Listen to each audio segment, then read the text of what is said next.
আর সবার একটাই সমস্যা, আমার স্বামী ভালো না, আমার স্বামী ভালো। তার ধারণা যে তার স্বামী ভালো না, বাকিদের সবার স্বামী ভালো। নবী সাল্লাল্লাহু আলাইহি ওয়াসাল্লামের সামনে যখন কোনো মেয়ে এভাবে র্যান্ডমলি স্বামীর নামে অপবাদ দিত, মিথ্যাচার করত বা অভিযোগ আরোপ করত, আল্লাহ নবী সাল্লাল্লাহু আলাইহি ওয়াসাল্লাম রাগ হতেন।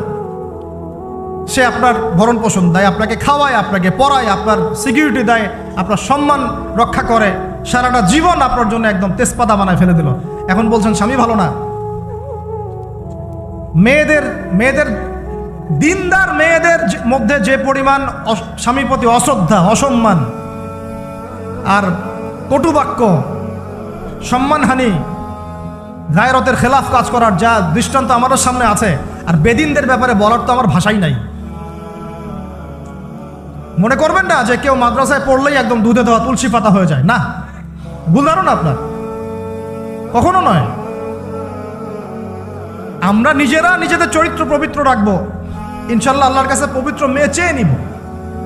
একটা মেয়ে যে স্বামীর সম্মান বোঝে না, সে কিসের স্ত্রী? একটা মেয়ে যে স্বামীর সম্মান বোঝে না, সে কিসের স্ত্রী?